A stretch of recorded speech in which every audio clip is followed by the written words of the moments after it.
He was trying to win a boxing match.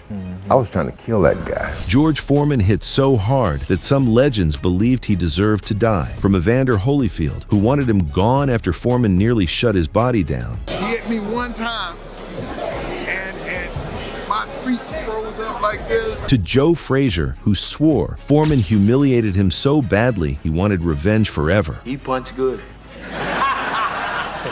It's very good. In this video, we're looking at the boxing legends who wanted George Foreman wiped off the face of the earth, starting with Joe Frazier. When George Foreman would, stop me, let's say 2 weeks ago, I don't think I should give credit to Clay, you know what I mean? George caught me with the shot, so I think it was George that really wanted to fight. You ask me how well that he fight, I don't know, but I can tell you one thing, he punched good. It's very good. If anyone could speak to George Foreman's devastating power, it was Joseph William Frazier, born January 12, 1944, in Beaufort, South Carolina. Known as Smokin' Joe, Frazier rose from a sharecropping family to become one of the most relentless heavyweights in history. Standing at 5'11 and a half and weighing around 210 pounds in his prime, Frazier was known for his bob and weave style, devastating left hook, and unbreakable will. By 1973, Frazier was the undisputed heavyweight champion, having unified the titles in 1970 and famously defeated Muhammad Ali on March 8, 1971 at Madison Square Garden, a fight that left Ali with a broken jaw and cemented Frazier as a blue-collar hero. But on January 26, 1973, in Kingston, Jamaica, Frazier would face a force unlike anything he had encountered before. In the lead-up to their fight at the National Stadium, billed as the Sunshine Showdown, Frazier exuded confidence. Despite Foreman's 37-0 record with 34 knockouts, oddsmakers made Frazier a 3-1 favorite based on his experience and recent victory over Ali. I have great opinion now, but I didn't have it then. I just thought that I can beat anybody. And I took every punches that he threw. But Frazier's confidence would be shattered in less than 5 minutes of actual fighting. The bout lasted just under 5 minutes, but became iconic for its savagery. In round 1, Frazier charged forward with his signature style, landing a solid left hook early. However, Foreman quickly turned the tide, using his jab to set up massive right uppercuts that, as legendary announcer Howard Cosell famously yelled, knocked Frazier down 3 times. Down goes Frazier! Down goes Frazier! Down goes Frazier. George hit me with a lot of stuff that I felt good that, I'll survive it and I'll shake out of it. But each time I got back up, he keep knocking me back down. So I said, uh-oh. This is it, when the referee. The punishment continued in round 2. Foreman swarmed, dropping Frazier 3 more times for a total of 6 knockdowns. Referee Arthur Mercante stopped the fight at 2-4 after the 6th knockdown, awarding Foreman a TKO in the heavyweight title. Photos from the fight showed Frazier elevated 8-9 inches off the canvas by Foreman's uppercuts, a testament to the sheer force behind each blow. In subsequent interviews, Frazier admitted that fighting Foreman was like being in the street with an 18-wheeler coming at you, emphasizing that Foreman hit him harder than anyone, even dislodging a contact lens during their encounter. The pair would fight again on June 15, 1976, in Nassau Coliseum, New York. Frazier, seeking redemption, fared better initially with jabs and hooks, but Foreman adapted, using straighter punches to avoid fatigue. He dropped Frazier twice in round 5 for another TKO, reinforcing his dominance. After that fight, Frazier graciously acknowledged, George came over, the night of the fight. That's what all, and I tell him it was a great fight. During those crushing defeats, Frazier wanted George gone for good, but he never stopped respecting Foreman as a fighter or as a man. That balance of bitterness and respect shaped both of their legacies. Frazier's relentless courage clashed with Foreman's overwhelming power, creating moments forever etched into boxing history. Evander Holyfield. Well, I wouldn't say he's the hardest puncher than Mike Tyson, but he hit me one time and my feet froze up like this, and I've never been hit like that before. And I remember coming back to the corner, asking did he knock all my teeth out. They say, you all right? And when somebody just tell you all right real quick. Evander Holyfield, born on October 19, 1962 in Atmore, Alabama, is one of the most accomplished boxers in history. Nicknamed the Real Deal, he is the only boxer to win the undisputed heavyweight championship twice. Holyfield turned professional in 1984 after winning a bronze medal at the Olympics, and by 1990 had unified the heavyweight titles by defeating James "Buster" Douglas. His career spanned over 25 years, with notable fights against Mike Tyson, Lennox Lewis, and Riddick Bowe. But on April 19, 1991, at the Atlantic City Convention Hall in New Jersey, Holyfield faced a challenge unlike any other. George Foreman, who at 42 years old and 257 pounds, was staging one of boxing's most improbable comebacks. The bout, billed as the Battle of the Ages, pitted the 28-year-old champion against a legend many dismissed as past his prime. The 12-round contest went the distance, with Holyfield winning by unanimous decision with scores of 116-111, 115-112, and 117-110. However, it was far from one-sided. Foreman absorbed tremendous punishment, but landed several heavy shots that tested Holyfield's legendary chin. The defining moment came when Foreman connected with a looping right hand that caught Holyfield completely off guard. Well, yeah, you said the hardest you've ever been hit in your life was by George Foreman. Yeah. You actually went back to the ring and asked your corner if all your teeth were still there. Yeah. Holyfield has repeatedly described this moment in interviews, emphasizing how different Foreman's power felt compared to every other heavyweight he faced. It was like, man, to get hit, and I asked him, I said, what did he hit me with? All I know, I got cracked, and I go, what did he hit me with? He said, he'll hit you with a looping right. So, a looping right means you don't see it because he threw it wide and then come down, bam, like this. The impact of that punch was so severe that Holyfield genuinely believed he had lost teeth. His corner's hasty reassurance, "You all right?" only heightened his concern, as such quick responses often indicate the opposite. Yet Holyfield had to continue fighting for 2 more rounds, showcasing the mental and physical toughness that defined his career. In subsequent reflections, Holyfield has consistently named Foreman as the hardest puncher he ever faced, even harder than Mike Tyson, whom he fought twice and defeated both times. He was strong. He definitely was. He was the strongest opponent I fought for his power. Even at his age? Wow. He was 42. Yeah. That ain't old. Holyfield explained the difference between punchers. He hit real hard. George hit it just like saying, if I drop this 100-pound thing on it, this weight that 100 pounds, still weigh 100 pounds, and it's, 1920, it's still heavy.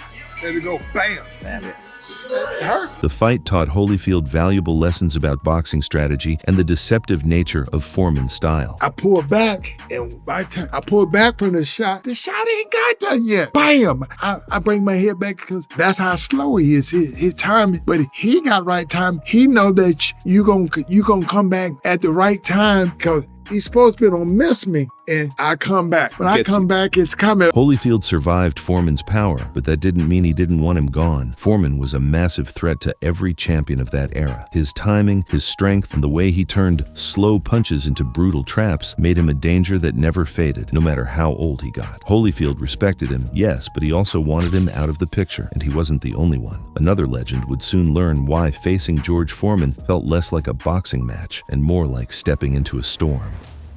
Mike Tyson.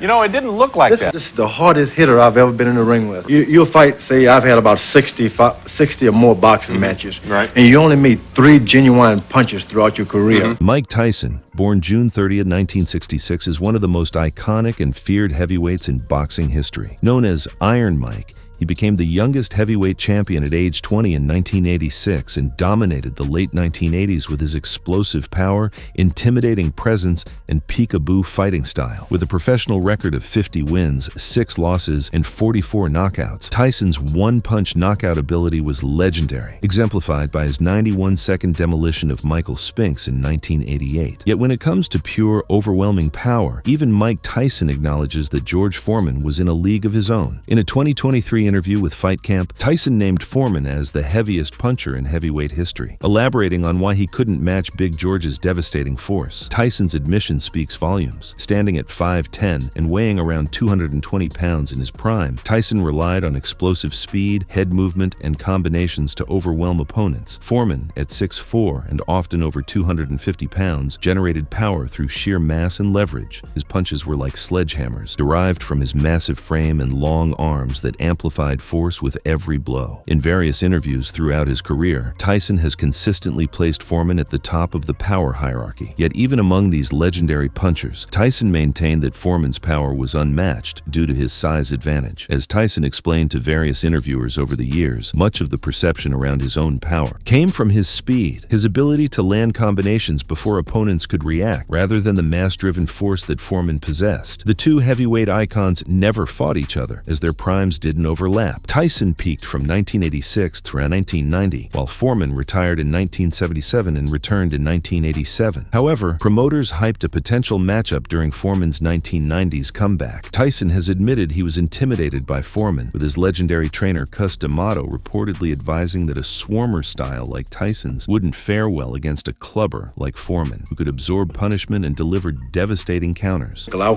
came back to fight for the heavyweight championship of the world. Now, is this I want gonna this happen? Mike Tyson. Is it gonna I will happen? assure you I'll do it in the same fashion, 1 or 2 rounds. I guarantee. While Foreman publicly called out Tyson and expressed confidence he could knock him out, I call him Mike Nightmare Tyson.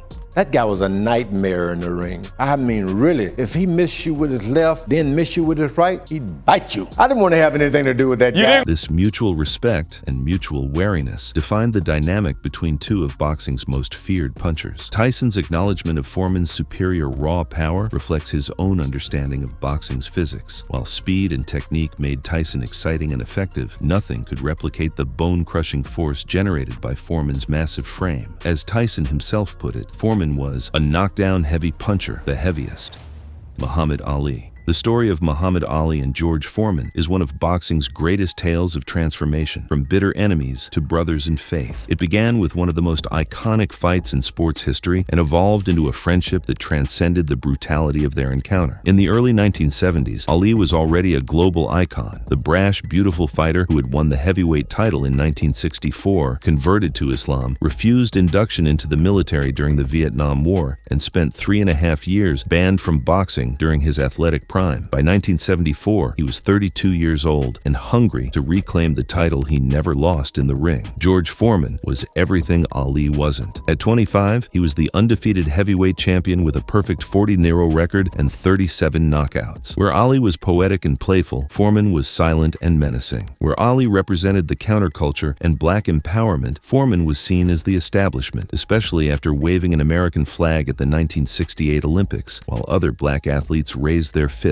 in protest. This man has never knocked nobody out cold. He's a bully. He's slow. He has no skill, no footwork. The psychological war started long before the first punch. Ali christened Foreman the Mummy for his stiff, terrifying style and attacked him with relentless mockery. It wasn't just strategy. Ali genuinely disliked him and wanted him out of the way. He's awkward, and I have been given him a name. I named Floyd Patterson the Rabbit. I named Sonny Liston the Bear, and he shall be known as officially as the Mummy. The Mummy. Ali's taunts were masterful. He portrayed Foreman as a mindless brute, lacking the intelligence and artistry that defined true boxing. All I had to do was to go out and beat a man who had no skill, no class. Seriously, the man had no skill. But the insults went deeper than just boxing criticism. Ali called Foreman stupid, ugly, a government puppet, and a caveman fighter. He rallied the people of Zaire, where the fight would take place, to his side with the chant, Ali Bomaye, Ali, kill him. The crowds in Kinshasa booed Foreman relentlessly, making him feel isolated and hated in a foreign land. Foreman later admitted that Ali's psychological warfare was devastatingly effective. The taunts broke something inside me that never healed. He felt alone, confused, and increasingly desperate to silence Ali with his fists. For Foreman, the eventual defeat was more than just a loss. It was humiliation. He felt exposed, broken, and questioning everything he thought he knew about himself. After 2 more fights and a loss to Jimmy Young in 1977, Foreman experienced what he described as a near-death religious awakening in the dressing room. He retired immediately, became a preacher, and spent the next 10 years away from boxing. But something remarkable happened during those years. In 1981, Foreman called Ali after having what he described as a religious vision. The conversation marked the beginning of an unexpected friendship. Both men had found faith, Ali through Islam, Foreman through Christianity, and that shared spiritual foundation became the basis for reconciliation. "We fought in 1974. That was a long time ago," Foreman said in 2012. "After 1981, we became the best of friends. By 1984, we loved each other." They appeared together at promotional events, supported each other's business ventures, and spoke frequently on the phone. Foreman later described Ali as a blessing who helped spread his religious message. He credited the loss in Zaire with changing his life for the better, forcing him to confront his pride, and ultimately leading him to faith and a more fulfilling life beyond boxing. When Ali died in June 2016 from complications related to Parkinson's disease, Foreman was among the mourners. In tributes, he expressed mixed feelings, respect and love mixed with the unresolved pain that lingered from their fight decades earlier. But ultimately, Foreman emphasized that Ali had been a friend, a brother in faith, and someone who had profoundly shaped his life journey. Ron Lyle.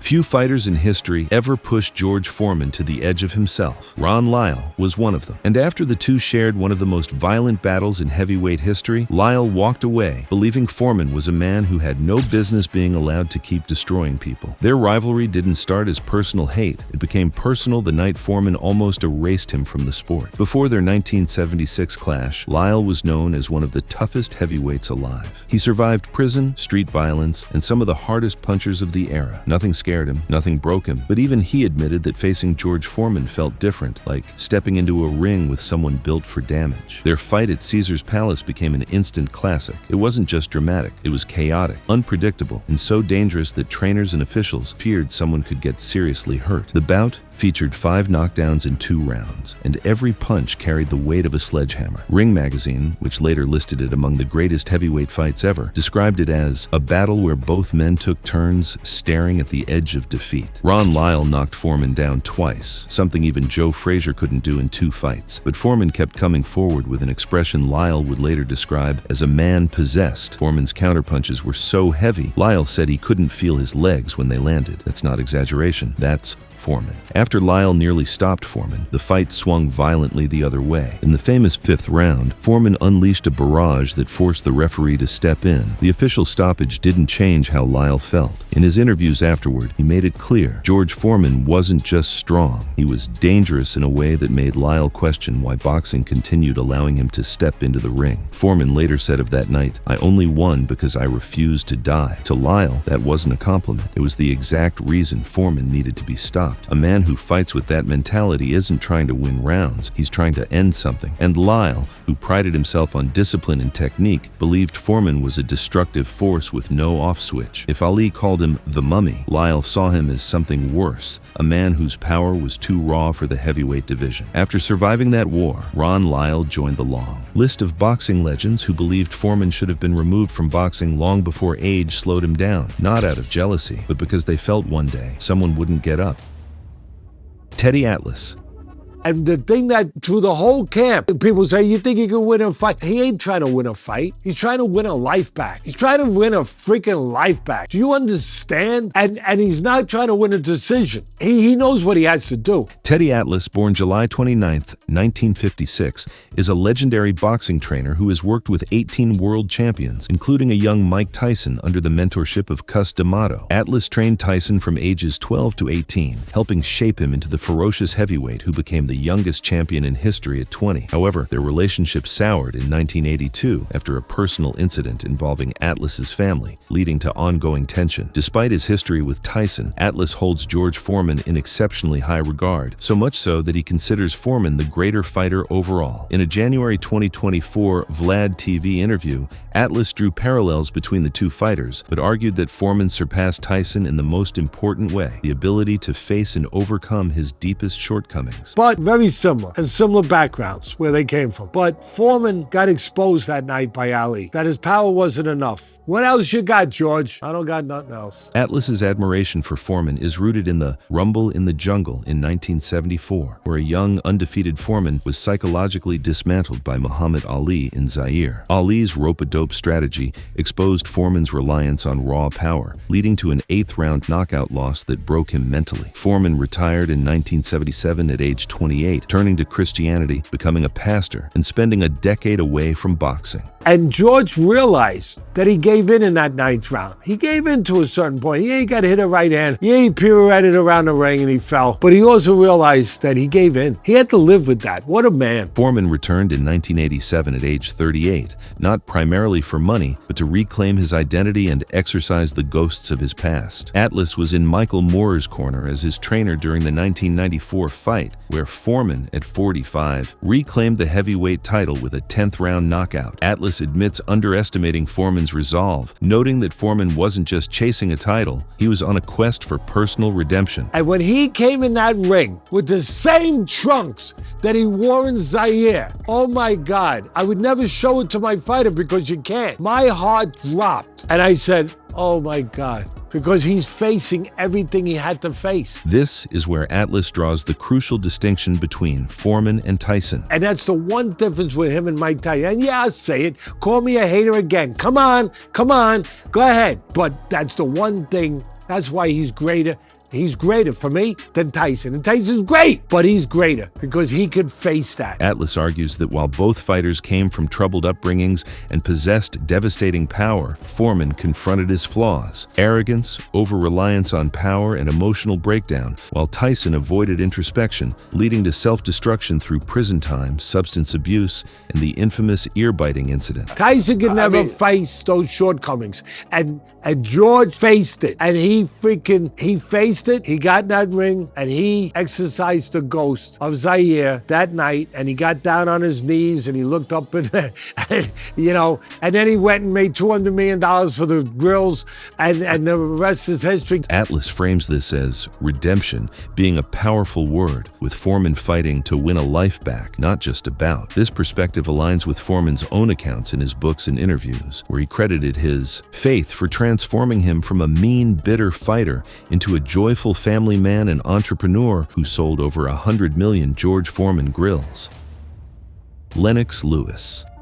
George for me helped my career just by commentating on my fights, because I listened to him. And then, if I would go into a fight and they would say, yeah, he's not throwing that jab in there, he's not being authoritative with the jab. Lennox Lewis, born September 2nd, 1965 in London, England, is widely regarded as one of the greatest heavyweights of all time. With a professional record of 41-2-1 and 32 knockouts, Lewis won Olympic gold in 1988 for Canada and became the last undisputed heavyweight champion in 1999 after defeating Evander Holyfield. Known for his technical prowess, powerful jab, and strategic ring IQ, Lewis faced top opponents like Mike Tyson, Vitaly Klitschko, and Holyfield. But one fighter Lewis never faced was George Foreman, and for good reason. In a March 2025 interview, Lewis revealed he avoided a potential 1990s matchup because Foreman was at the tail end of his career. Lewis saw it as a lose-lose. Beating an older legend would draw criticism, much like Larry Holmes's victory over an aged Muhammad Ali in 1980,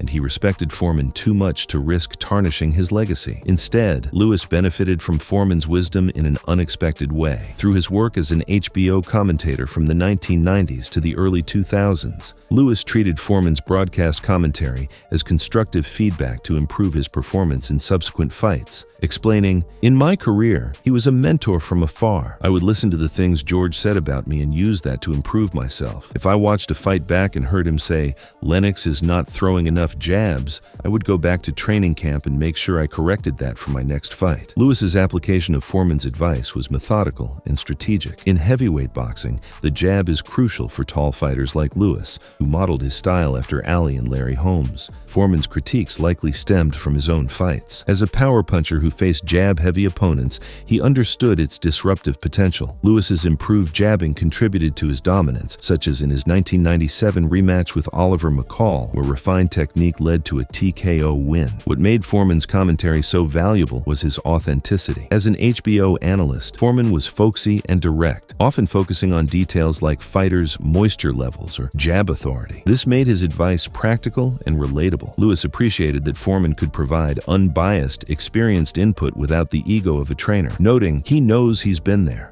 Lewis also drew inspiration from Foreman's fighting style itself. In a 2024 interview recalling the Rumble in the Jungle, Lewis credited Foreman for lessons on hands positioning and defense. Foreman's own style, high guard, cross arm blocks, influenced Lewis to tighten his defense against power punchers like Tyson. In his tribute following Foreman's death, Lewis called Foreman's passing a big shock, noting that Foreman had been a mentor from afar whose influence extended beyond direct training relationships. Lewis emphasized Foreman's humility, friendliness, and success outside boxing as inspirations for his own post-retirement path as a BBC commentator and entrepreneur. The relationship between Lewis and Foreman exemplified intergenerational respect in boxing, one legend learning from another without ever sharing a ring. Foreman reciprocated the admiration, calling Lewis the best heavyweight of all time in interviews, praising his skills and achievements. This mutual respect highlighted how Foreman's impact transcended his own fights, shaping the next generation of champions through wisdom and example. From warriors he defeated to legends he never faced, George Foreman shaped every generation that came after him. His power shook bodies, but his legacy reshaped minds. If you enjoyed this video, click on the boxes playing on your screen to watch similar content.